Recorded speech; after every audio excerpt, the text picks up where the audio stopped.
Bismillahirrahmanirrahim. Assalamu alaikum. Dear students, the next topic is magnetic flux.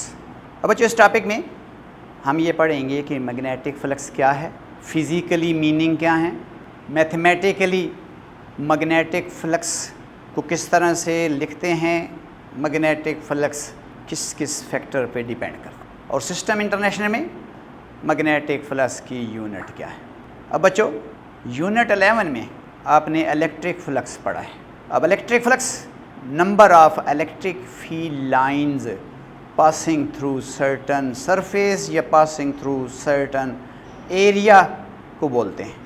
अब इसी तरह से हम मैग्नेटिक फ्लक्स को डिफ़ाइन करेंगे, लेकिन मैग्नेटिक फ्लक्स को डिफ़ाइन करने से पहले एक क्वांटिटी है जिसको पहले अंडरस्टैंड कर रहे हैं, विच इज़ वेक्टर एरिया। इसको एरिया वेक्टर भी कह सकते हैं, वेक्टर एरिया भी बोलते हैं। अब बच्चों एरिया और एरिया वेक्टर में इतना ही डिफरेंस है जितना स्पीड और वेलोसिटी। आपको पता है कि स्पीड एक स्केलर क्वांटिटी है, वेलोसिटी एक वेक्टर क्वांटिटी। अगर हम स्पीड के साथ डायरेक्शन लगा दें तो वो वेलोसिटी बन जाती है, या जो वेलोसिटी की मैग्नीट्यूड होती है वो एक्चुअली स्पीड ही होती है। अब अगर किसी गाड़ी की स्पीड आपको पता है तो उसकी वेलोसिटी बयान करने के लिए कोई भी आप डायरेक्शन लगा सकते हैं। सपोज़ एक गाड़ी की स्पीड 70 किलोमीटर पर आवर है, और अगर हम कह दें 70 kilometre per hour toward north, तो no it is the velocity of car. अगर हम ये कह दें 70 kilometre per hour toward west, तो it is velocity of car. और अगर हम 70 kilometre per hour toward east कह दें, तब भी वेलोसिटी ऑफ कार। इसका मतलब स्पीड के साथ जो भी डायरेक्शन लगा दें वो वेलोसिटी बन जाती है। इसी तरह से मैं बोल रहा हूँ कि एरिया और एरिया वेक्टर में सिर्फ डायरेक्शन का फ़र्क है। इसका मतलब है हम ये बोल रहे हैं कि एरिया के साथ डायरेक्शन लगा दें तो एरिया वेक्टर बन जाएगा, या जो एरिया वेक्टर की मैग्नीट्यूड होती है वो सरफेस का एरिया ही होती है। अब जिस तरह से स्पीड के साथ नॉर्थ लगाएं, साउथ लगाएं, ईस्ट लगाएं, वेस्ट लगाएं, कोई भी डायरेक्शन लगा दें, स्पीड वेलोसिटी बन जाती है। लेकिन किसी भी सरफेस के एरिया का अगर हम वेक्टर एरिया लिखना चाहते हैं तो उसके साथ सिर्फ एक ही डायरेक्शन लगती है, which is normal to the surface. और ये भी ज़हन में रख रहे हैं, positive normal to the surface. तो इसका मतलब है कि वेक्टर एरिया एक फिज़िकल क्वांटिटी है जिसकी मैग्नीट्यूड तो सरफेस का एरिया ही होती है, लेकिन direction along the positive normal to that surface. और आपको बच्चों पता है जो नॉर्मल डायरेक्शन होती है उसको n यूनिट वेक्टर से हम लिखते हैं। So what is vector area? A physical quantity having magnitude equal to the area of the surface and direction along positive normal to the surface. अब बच्चों अंडरस्टैंड करें कि हम कह रहे हैं कि एक फिजिकल क्वांटिटी है जिसकी मैग्नीट्यूड तो एरिया ही है सरफेस का, और direction along positive normal to the surface. अब पॉजिटिव नॉर्मल का क्या मतलब है? अब आपको बच्चों पता होना चाहिए कि कोई भी सरफेस है बशर्ते कि फ्लैट है तो उसके दो नॉर्मल हैं। एक नॉर्मल समझ लें सरफेस यूँ हॉरिजॉन्टल है तो एक नॉर्मल यूँ अपवर्ड है, दूसरा नॉर्मल डाउनवर्ड। अब इन दोनों में से कोई भी एक नॉर्मल पॉजिटिव नॉर्मल हो सकता है, उसके लिए हमें राइट हैंड रूल लगाना पड़ता है। अब इसका मतलब है कि अगर तो सरफेस ओपन है like sheet of paper, then direction of positive normal is specified by applying right hand rule. अब वो राइट हैंड रूल क्या है जिससे पॉजिटिव नॉर्मल की डायरेक्शन निकालेंगे? Watch here, this is an open surface having area A. हम बच्चों बोल रहे हैं ये ए, ये सरफेस का एरिया है, ये तो एक स्केलर क्वांटिटी है, लेकिन जो वेक्टर एरिया है वो वेक्टर क्वांटिटी है जिसकी मैग्नीट्यूड तो ये ए ही है, लेकिन direction along positive normal to this surface. और हम बोल रहे हैं if surface is open like the sheet of paper, positive normal is specified by applying right hand. अब राइट हैंड रूल लगाने के लिए ज़रूरी है कि हम पहले इस सरफेस की बाउंड्री को अज्यूम कर लें कि हम किस डायरेक्शन में कंसिडर करना चाहते हैं। अब एक डायरेक्शन तो ये है कि हम इसकी बाउंड्री को अगर यूँ कंसिडर करते हैं, यानी टॉप व्यू लें तो यूँ एंटी क्लॉकवाइज अगर हम कंसिडर करते हैं तो फिर पॉजिटिव नॉर्मल की डायरेक्शन, और अगर हम इस बाउंड्री को अपोजिट डायरेक्शन में कंसिडर करते हैं तो फिर पॉजिटिव नॉर्मल की डायरेक्शन वो अपोजिट होगी। अब यहाँ पर पॉजिटिव नॉर्मल इस डायरेक्शन में क्या है, मैंने बताया राइट हैंड रूल लगाएं, curl the finger of right hand in the direction of the periphery, periphery mean boundary of the surface, keeping thumb erect, this thumb will gives us the direction of positive normal to that surface. तो अगर हम इस surface पे यहाँ पर यूँ right hand rule apply करें, our normal is upward, it means इस सरफेस का जो वेक्टर एरिया है वो इस सरफेस के है तो नॉर्मल, लेकिन पॉजिटिव नॉर्मल अगर हम निकालें तो वो किस डायरेक्शन में है, वो इस डायरेक्शन। और अगर हम इस पेरिफेरी को रिवर्स डायरेक्शन में डिस्क्राइब करें, फिर राइट हैंड रूल को यूँ अप्लाई करेंगे, थंब विल पॉइंट डाउनवर्ड, तो फिर डाउनवर्ड नॉर्मल पॉजिटिव नॉर्मल होगा, अपवर्ड नेगेटिव होगा। इस वक्त जो डायरेक्शन हमने अलॉट की है पेरिफेरी ऑफ सरफेस को, इसके मुताबिक upward normal is positive normal, downward normal is negative. So here the positive normal is expressed as, this is the direction of positive normal. So area vector of this surface is now written as vector A. It is numerically A by direction along the positive normal to that surface. अब बच्चों ये भी ज़हन में रखें कि जब कोई सरफेस फ्लैट होती है तो उसका एक ही नॉर्मल होता है। सपोज जैसे ये बोर्ड है तो इसका नॉर्मल ये वाला है, ये नॉर्मल है। अगर सरफेस को यूँ डिस्क्राइब करें, राइट हैंड रूल लगाएं तो पॉजिटिव नॉर्मल आउटवर्ड है। अगर सरफेस को रिवर्स ऑर्डर में, रिवर्स डायरेक्शन में डिस्क्राइब करें तो पॉजिटिव नॉर्मल इनवर्ड है। लेकिन वो नॉर्मल इधर निकालें, इधर निकालें, इधर निकालें, चूँकि सरफेस फ्लैट है तो किसी भी फ्लैट सरफेस का एक ही नॉर्मल होता है। लेकिन अगर सरफेस कर्व्ड हो या सरफेस क्लोज्ड हो, सपोज करें you have a close surface, तब क्लोज सरफेस में पहली बात कि सरफेस कर्व्ड है, जैसा कि कोई स्फेरिकल सरफेस है या वैसे कोई कर्व्ड सरफेस है। सपोज ये एक कर्व्ड सरफेस है तो कर्व्ड सरफेस में यहाँ का नॉर्मल तो इस डायरेक्शन में होगा, इधर का नॉर्मल इस डायरेक्शन में होगा, इधर का नॉर्मल इस डायरेक्शन में होगा। इसका मतलब हर पॉइंट पे नॉर्मल की डायरेक्शन चेंज हो रही है। तो इसका मतलब हम पूरी सरफेस का वेक्टर एरिया इकट्ठा नहीं ले सकते, बल्कि पहले इस सरफेस का जो टोटल एरिया है उसको इन्फिनिटेसिमल एरिया एलिमेंट में डिवाइड करते हैं, हर एलिमेंट का अलहदा वेक्टर एरिया निकालते हैं। ये कर्व्ड सरफेस की बात कर रहे हैं। अब अगर मेरे पास एक क्लोज सरफेस है और क्लोज सरफेस सिमेट्रिकल मुख्तलिफ शेप की होती हैं, जैसा कि मैंने आपको ये एक क्लोज सरफेस दिखा दी। मैंने बच्चों आपको दो क्लोज सरफेसेस दिखाई हैं, सिमेट्रिकल हैं, एक स्फेरिकल है और दूसरी जो सरफेस दिखाई है वो समझें कि एक बॉक्स शेप की सरफेस है, क्यूबिकल सरफेस कह लें, पैरेलल पेप्ड कह लें। अगर तो सरफेस यूँ स्फेरिकल है तो फिर हर पॉइंट पे नॉर्मल की डायरेक्शन डिफरेंट है। अगर सरफेस इस तरह की एक बॉक्स शेप की है तो फिर इसके टोटल 6 नॉर्मल हैं।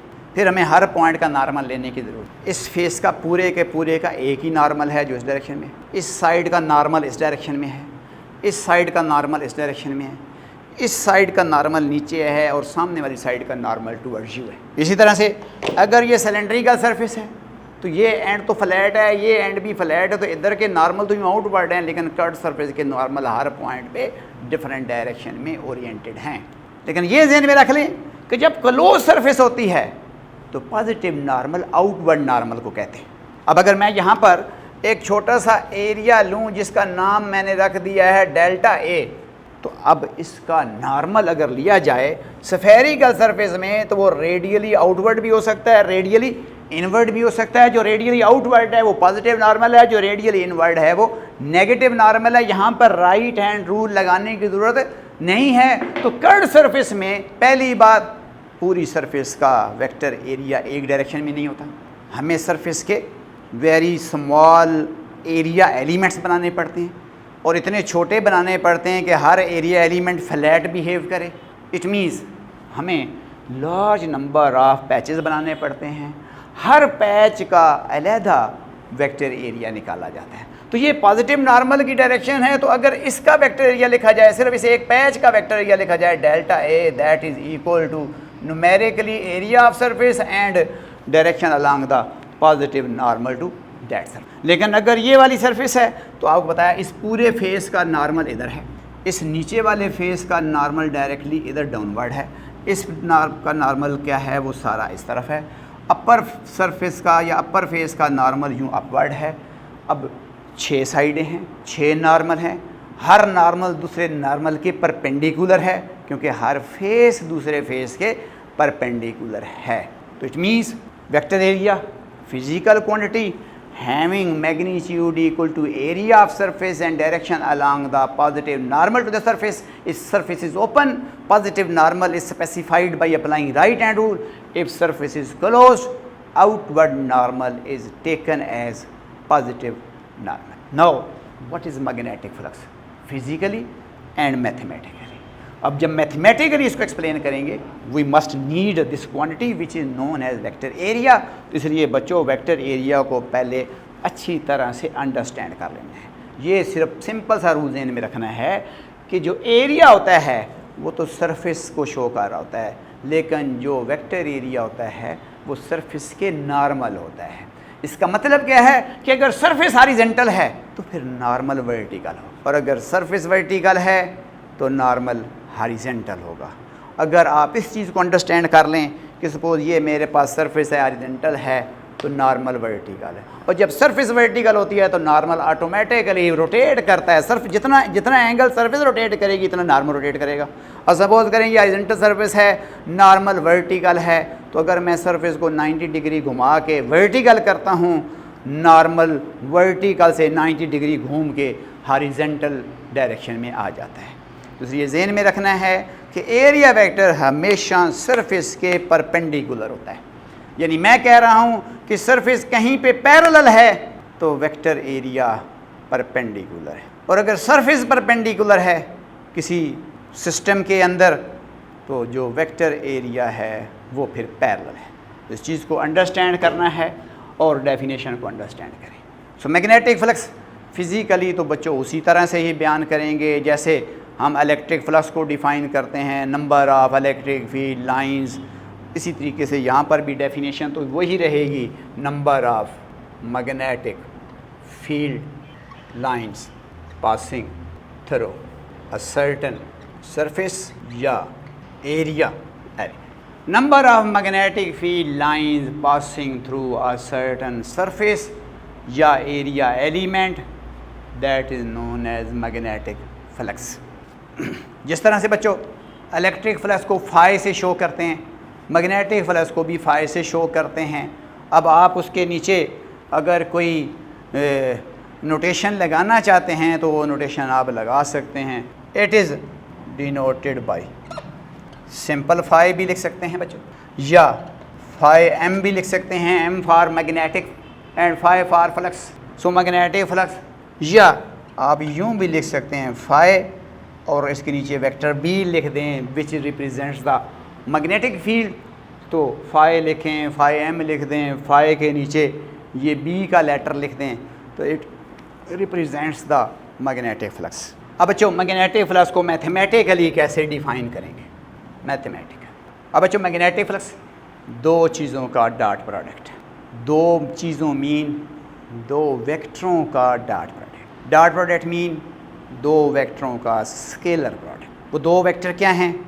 एक मैग्नेटिक इंडक्शन या जिसको मैग्नेटिक फील्ड कह रहे हैं, दूसरा area vector. So it is scalar product of magnetic flux density, या बच्चों आप सिंपली अगर कहना चाहें इस लेवल पे तो मैग्नेटिक फील्ड भी कह सकते हैं and vector area.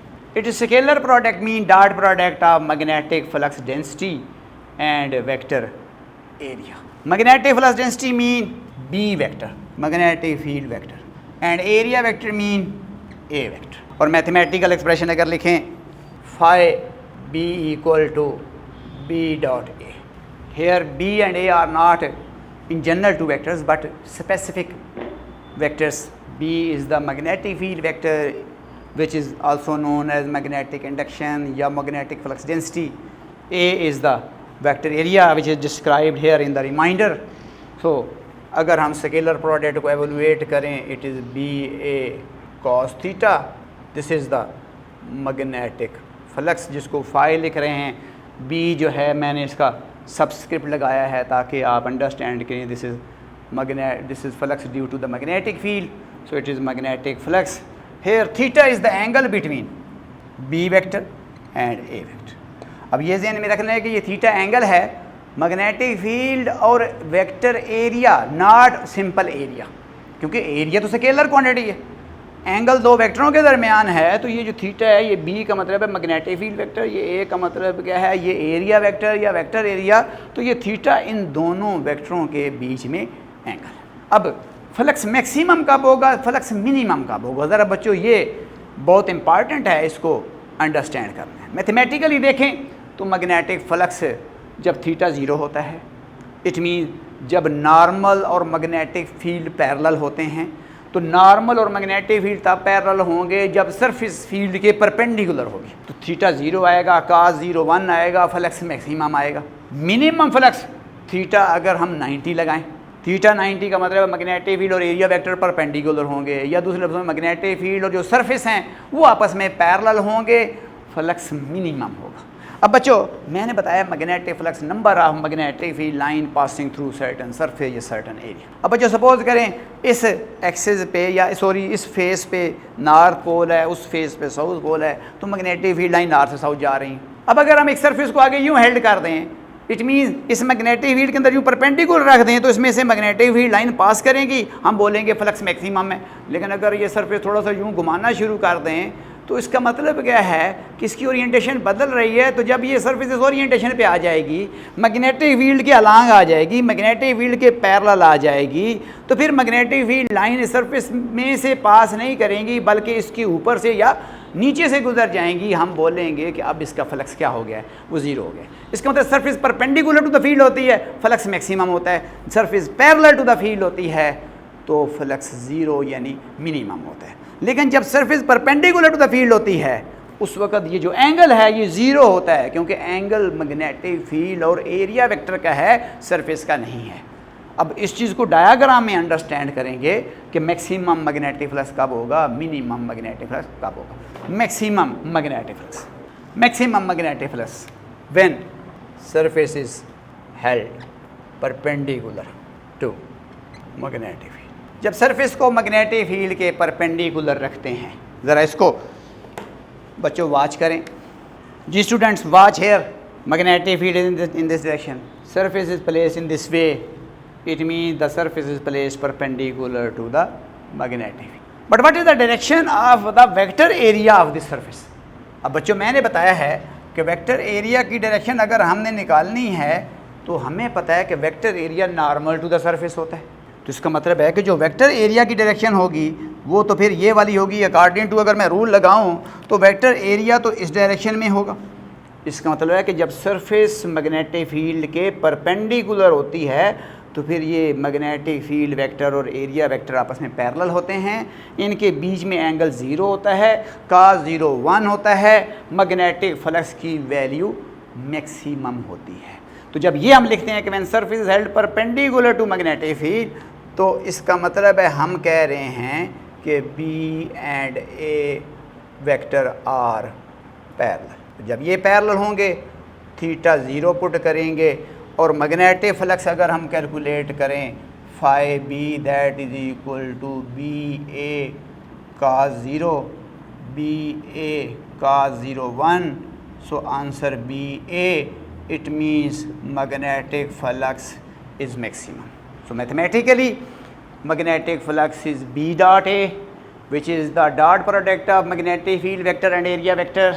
If we evaluate the dot product, we can write B A cos theta. B is the magnitude of this vector, A is the magnitude of this vector, theta is angle between these two vectors, and if the surface is held perpendicular to the external magnetic field, then magnetic field vector and area vector should be parallel to each other. Theta is 0, cos 0 is 1, magnetic flux is maximum. So magnetic flux maximum बच्चों कब होता है, याद रखना है, theta जब 0 होता है तब मैग्नेटिक फ्लक्स मैक्सिमम होता है। अब थीटा कब 0 होता है, जब सरफेस मैग्नेटिक फील्ड के परपेंडिकुलर होती है। जैसा कि मैंने बताया था कि अगर सरफेस हॉरिजॉन्टल हुई तो नॉर्मल वर्टिकल होगा, और अगर सरफेस वर्टिकल हुई तो नॉर्मल हॉरिजॉन्टल होगा। तो यहाँ पर सरफेस वर्टिकल है, नॉर्मल हॉरिजॉन्टल है, फील्ड के पैरेलल है, एंगल दोनों वेक्टरों में 0 है, cos 0 1 है, फ्लक्स की वैल्यू मैक्सिमम है। इसी तरह से बच्चों मिनिमम फ्लक्स को अगर हम देखें तो वो सिचुएशन कुछ इस तरह से बनती। When surface is held parallel to magnetic field B and A are now perpendicular बच्चों, B and A are perpendicular, theta is 90 in this case।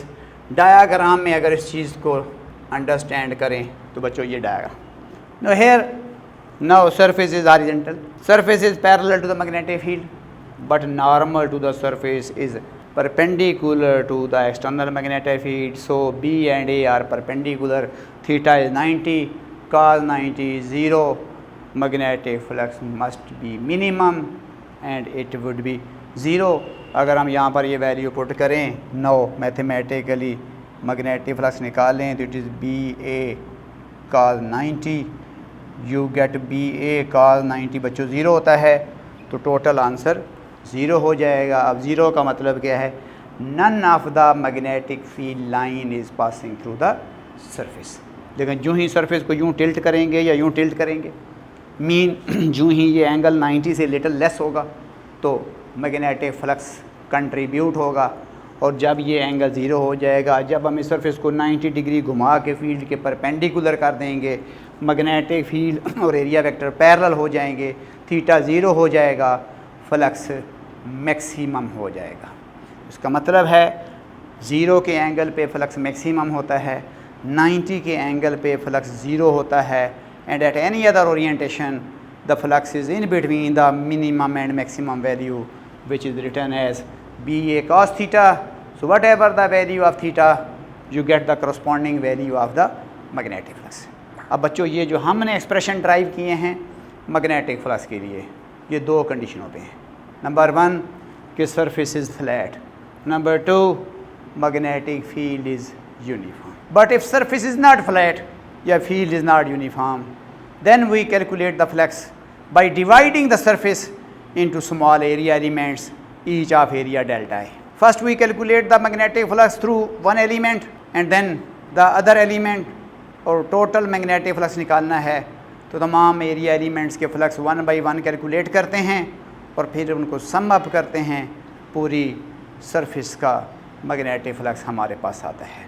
तो if surface is curved, now let us watch the situation। Now here the surface is not flat, magnetic field is also not uniform, here the magnetic flux of each element is calculated separately। In this case we divide the surface into small area। अब बच्चों मैंने बताया कि surface flat हो तो पूरी surface का एक ही नॉर्मल होता है, लेकिन अगर सरफेस कर्व्ड हो तो हर पॉइंट का नॉर्मल डिफरेंट डायरेक्शन में पॉइंट आउट करता है। तब चूँकि हर पॉइंट पे नॉर्मल की डायरेक्शन डिफरेंट है, हर पॉइंट पे मैग्नेटिक फील्ड की डायरेक्शन या स्ट्रेंथ भी एक्सपेक्टेडली डिफरेंट है, तो अब हमें पूरी सरफेस का फ्लक्स यूँ डायरेक्टली सिंगल स्टेप में नहीं निकालेंगे, बल्कि इस सरफेस के छोटे छोटे से पैचेस बनाएंगे, हर पैच का अलहदा मैग्नेटिक फ्लक्स निकालेंगे, फिर उनको ऐड करेंगे तो पूरी सरफेस का फ्लक्स आएगा। Let us we have a small area element here, this is infinitesimal area element which is delta A. अब बच्चों इसका जो नॉर्मल है that must be in the outward direction, suppose this is direction of the vector area and the magnetic field over here is pointing in this direction and angle between the magnetic field and this area vector is theta। अब बच्चों हम क्या करेंगे, इस एक area element का flux निकालेंगे। वो टोटल फ्लक्स नहीं होगा, वो फ्लक्स का लिटिल पार्ट होगा जिसको मैं डेल्टा फाई लिखूंगा। तो डेल्टा फाई बी अगर मैं कैलकुलेट करूं तो it is B dot delta ए।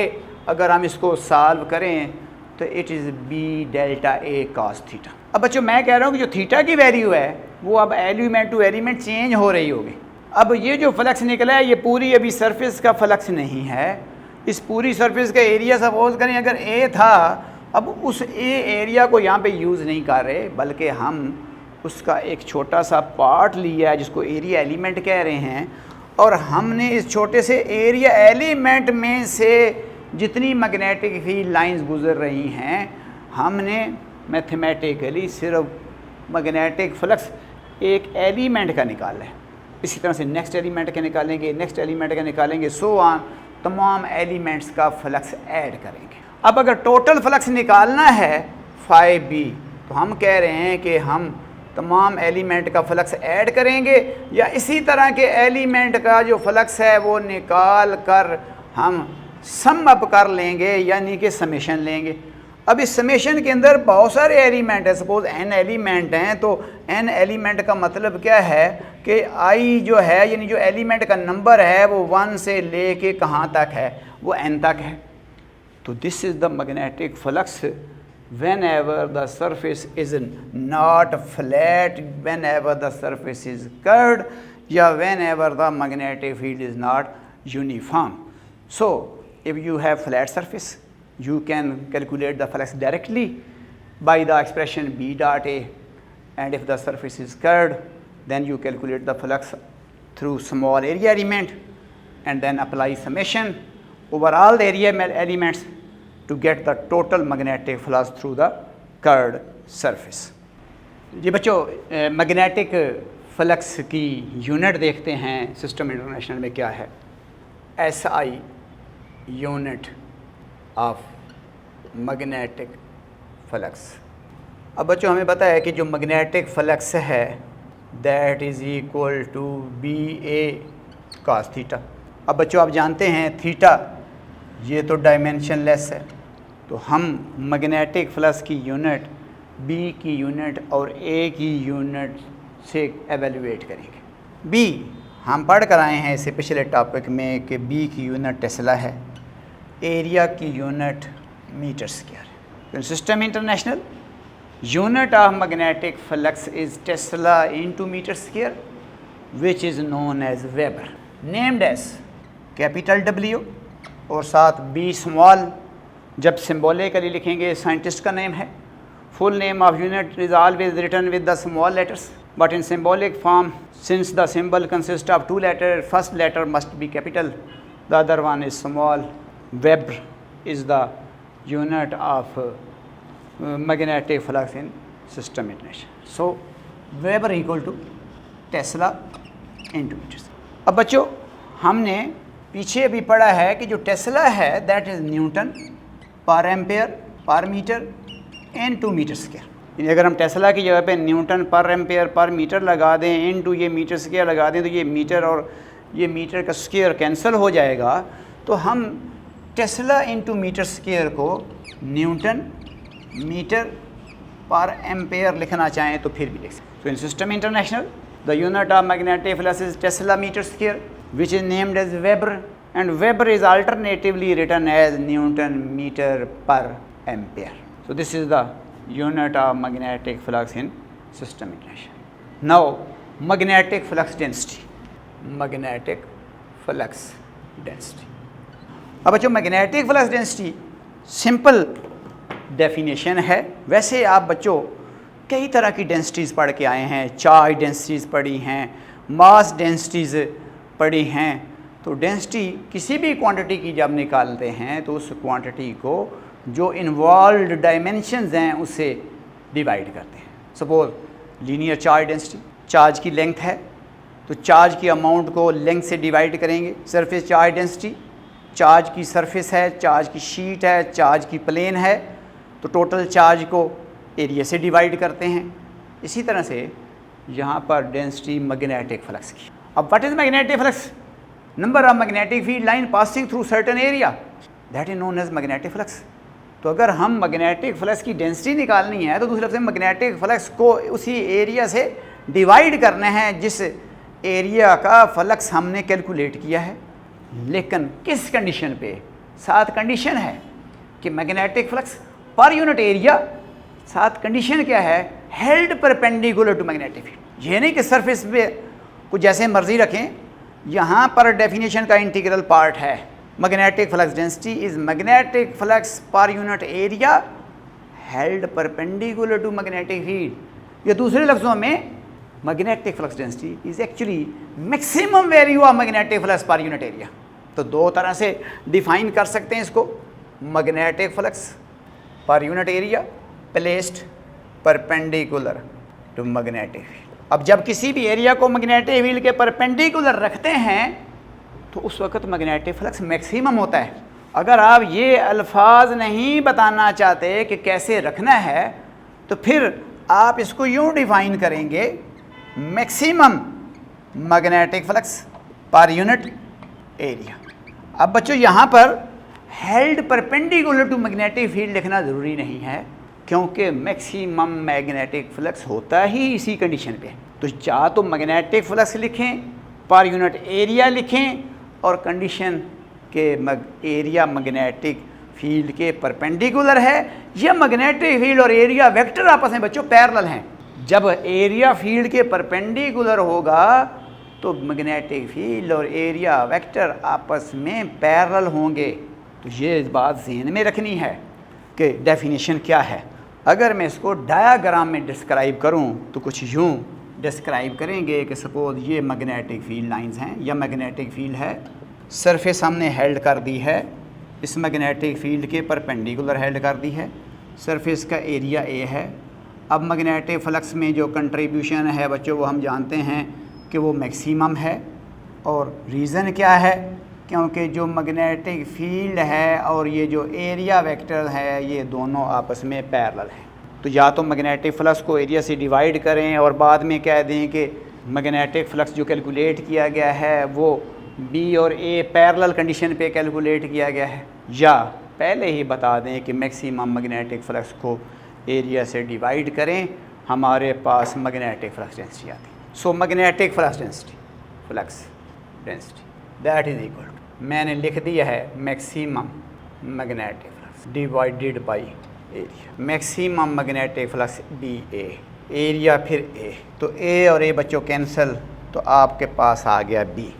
तो इसका मतलब है जो मैग्नेटिक फील्ड की स्ट्रेंथ होती है, जिसको मैग्नेटिक इंडक्शन भी कहते हैं, यही मैग्नेटिक फ्लक्स डेंसिटी भी कहलाती है। This implies magnetic induction which is strength of magnetic field also called magnetic flux। मैं बच्चों यहाँ पर इसको एक स्टेप और ऐड कर दूँ, phi B but its maximum value divided by A. Now you can put the maximum value of flux B A divided by A cancel, you get B. अब अगर हम यूनिट निकालें मैग्नेटिक फ्लक्स डेंसिटी की तो वही है जो B की यूनिट है, और B की यूनिट हमें पता है कि वो टेस्ला है। तो इसका मतलब है कि मैग्नेटिक फ्लक्स डेंसिटी की यूनिट टेस्ला है, या अगर यहाँ से निकालें तो फ्लक्स ओवर एरिया का मतलब है वेबर पर मीटर स्क्वायर है, which is equivalent to tesla. SI unit of magnetic flux, तो S मैग्नेटिक फ्लक्स डेंसिटी इस magnetic flux over area and magnetic flux has maximum है।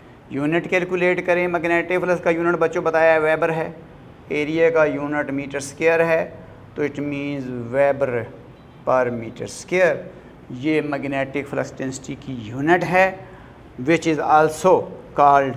अब हमें पता है कि वेबर क्या है, अभी थोड़ी देर पहले आपको बताया था कि weber tesla into metre square है, फिर मीटर इनवर्स स्क्वायर, तो ये दोनों कैंसिल हो गए, यू गेट द टेस्ला, और tesla is alternatively written as newton पर एम्पेयर पर। तो अब आपकी अपनी मर्ज़ी है, मर्ज़ी मीन, बल्कि ये ज़रूरी है कि आप मैग्नेटिक फ्लक्स डेंसिटी की जो यूनिट्स हैं उसकी अल्टरनेट फॉर्म पता होनी चाहिए। It is may be weber पर metre square, it is also tesla, और it may be expressed as newton पर एम्पेयर पर मीटर।